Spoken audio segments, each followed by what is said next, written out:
Well, what we should do is talk about what happened in the Australian summer as we move forward in episode 1 on our road to the Ashes, and we should recap it. How'd you see it? We lost to India. Yeah. Good or bad, June? I'd say bad, but it was a great summer of cricket. The standard of cricket was really good. I thought the test matches were enthralling right to the end of the fifth day in most cases, although Adelaide happened pretty quickly with one session. But I think India will be overwhelmingly happy with their performance to beat Australia 2-1 in Australia. With the squad they had a lot of injuries.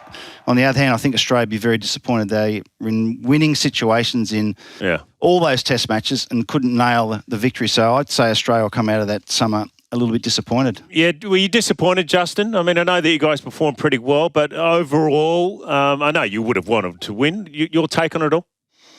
Yeah, of course, Beej. Of course we're disappointed. It's rare that we lose summers in Australia, so it was disappointing. That said, it's always fascinated me about Australian psyche. I mean, back in our playing days, I've talked about this often. In 2005, when we lost the Ashes to England, when Varney was the skipper, and in 2001, when we lost to India, after we had them on toast, after we won 16 straight test matches, I'd come home, that's our Australian friend, that's the best cricket I've ever seen in my life. I said, yeah, but we lost.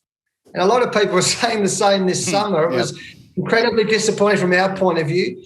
But with everything that had gone on with COVID and getting India out here, it was an amazing series. For the last two tests to go down to the last day, and we were in the box seat, and India to draw it and then win it. Great credit to them, and we've got to look at how we can get better for the Ashes next summer. Well, Varney, we're probably lucky we didn't have you over here for the summer commentating, because that would have been unbearable. How'd you see it? Well, there's no shame in losing to India's third 11, is there? They're a good side. Exactly right. They've got a good production line. No, I'll be honest. I mean, it was a brilliant series to watch. We were right in the heart of lockdown, and I've never known so many people in the UK, only on Zoom and on WhatsApp messages, because we weren't allowed to meet anybody, kind of just talk about, Aussie cricket, India cricket, because it was such a brilliant series to watch, from, the Aussies pounding them in the Adelaide Oval, 36 all that. Virat going home to be obviously next to his wife, giving birth. No one gave India a chance. I don't care who you are. No one gave India a chance of bouncing back. The way that they bounced back, and Ajinkya Rahani's captaincy in Melbourne was spectacular. And then they go to Sydney, and the Aussies just pummel them for a few days. And there's nothing like a last day batting out for a draw. I don't know about Test cricket, but it's just a great spectacle when you've got a team just trying to hang in there. A little bit of banter, Ravi Ashwin taking a little bit of a copping from behind the stumps. Again, don't mind that at all. And then the Aussies arriving at the Gabba, and you think, well, it's all over. The Aussies just can't get beaten at the Gabba. They'll steamroller them. And a few of the young Indians, Washington Sundar, exceptional. And I thought actually the whole tour, we knew Rishabh Pant was a player. We all know that he's got something very, very special. But I thought, particularly in those last two test matches, Rishabh Pant came to light, and it was a brilliant series. When I can only imagine how much red wine Ravi Shastri drank. There'd been a lot. I'll ask Alfie this. Yeah, I'll ask Alfie this question, and I know the answer anyway, but I'll ask it. In Melbourne, the MCG Test, Alfie, did you take India a little bit cheaply, given there was no Kohli and the way the domination in the first test in Adelaide? Do you think subconsciously you may have just taken the foot off the pedal going into Melbourne? Oh, certainly not consciously, June. We talked about it. I knew that Virat had gone back. But we also know, I know we all joke, and Varney jokes, and a lot of people talk about India's second and third 11. But the truth is, in a country of 1.5 billion people who love cricket, if you make the first 11 of 1.5 billion people who love cricket, you're going to be pretty tough, and you're going to be a pretty good player. And when the opportunities come, you've got to be ready to grab them. And we saw that with that exceptional young talent. They were fierce. And what my main observations at the moment are that we're in this real arm wrestle with India and England on the field. And it's going to be fascinating to see who can break free of that, or if one of the teams can break free. You look at all the score lines in white ball cricket and Test cricket over the last couple of years. It's a really, really tough battle at the moment. And we saw that again this summer. Unfortunately, we fell the wrong side of the ledger. I look at it, guys, and think I don't know if we're any closer to picking our solid top six. I mean, often you think at the start of a summer you can walk away and go, okay, I reckon 5 out of 6. Yes, there's always going to top, but I think we've got to find an opener still, and 5 and 6. That's what worries me. I think we've got number 6, Cameron Green. Yeah. England's even worse, just quietly. I'm going to say, are you talking about England or Australia? Well, both, actually. But, look, I think during the summer, obviously, Will Pucoskie, he was marked down as one of the openers. He had, obviously, the injuries, which didn't help. There was players in and out of form. But you're right, BJ. I think an opener and a number 5 are our 2 spots that we need to nail down. And Pucoskie, if he's fit and well, I think he's definitely going to be one of those spots. Whether he's an opener, I don't know. Alfie, what do you think of Will, if he's right? Where's his best spot in the batting order? Well, he's got this incredible temperament, Gene. He bats for, I think he's got 2 or 3 double hundreds in domestic cricket already, which it's rare for young players to do. That's what I love about Cameron Green. That's what I loved about a young Steve Smith or Phil Hughes or Michael Clarke or Damien Martin or Ricky Ponting. They make huge runs. So his temperament's excellent. And I know he opened for Victoria. My view's always been, if you bat in the top 3, you can bat anywhere in the order. So I love the fact that he's batting in the top 3 for Victoria. Where he fits in, time will tell, and depending on opportunity and timing. Well, I suppose Vaughan, he wasn't in the contracted list that's just come out for Cricket Australia, Vaughan. So, I mean, listening to Trevor Hohns, basically saying that it's up for grabs. That position's up for grabs in the top order.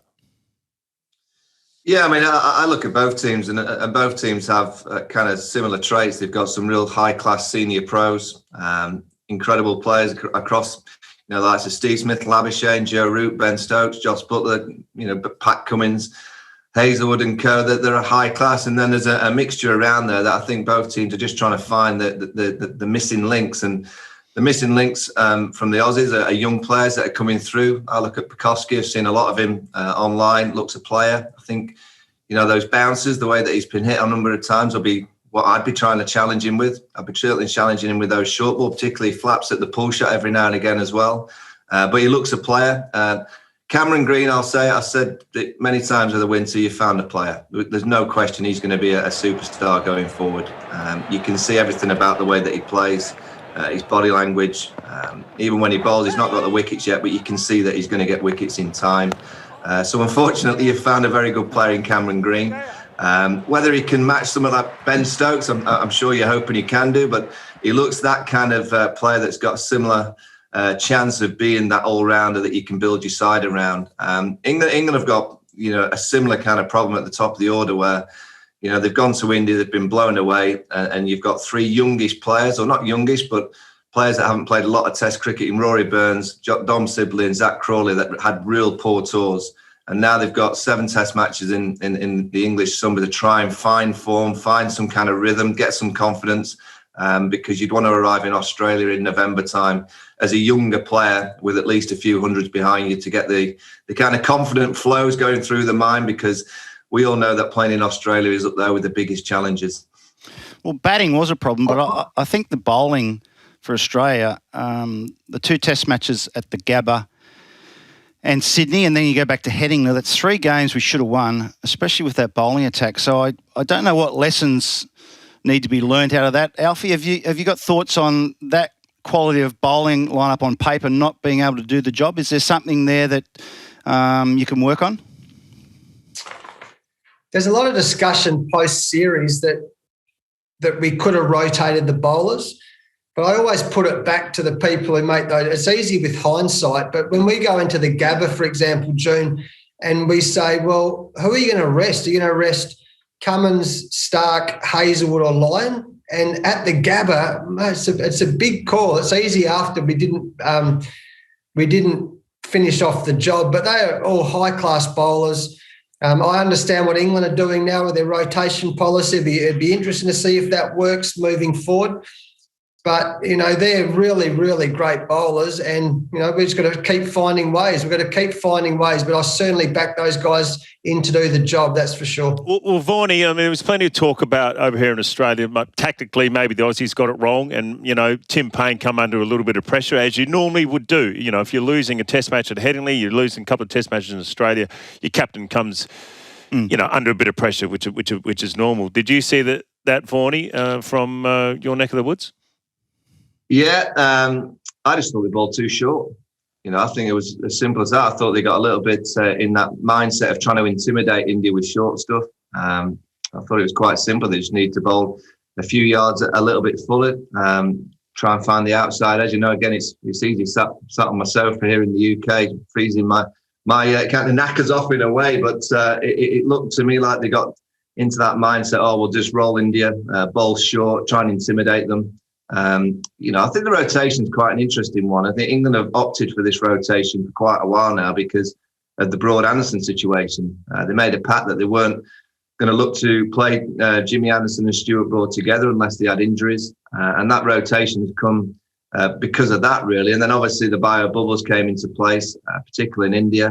They went for this rotation policy, which, I didn't agree with, particularly against what I see as the best team in the world, India, in their own backyard. I just don't see how you're rotating across those 4 games when, you're trying to be this test team of note, trying to get up the rankings, trying to position yourself in a way to win in Australia in a few months' time. So I didn't quite get England's rotation policy, but it's always easy once you've won a series for the likes of us to come and criticise. But I thought it was quite simple. I thought over the course of the series, again, I've not got all the Hawkeye data, but from the visual eye watching it on the screen, I just thought the Aussies bowled a little bit too short.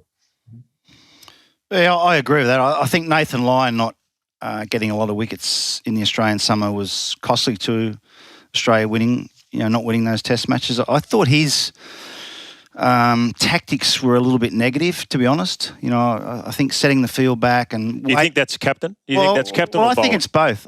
If I'm bowling right, when I used to bowl, I couldn't bowl very well, but I would know what field I would want. So to me, the bowler should have more of a say on what field he's got. I don't know whether that happens or not, whether Tim Payne... I'm sure there's chit-chat about it, but I think the bowler should take more responsibility for the fields that are being set.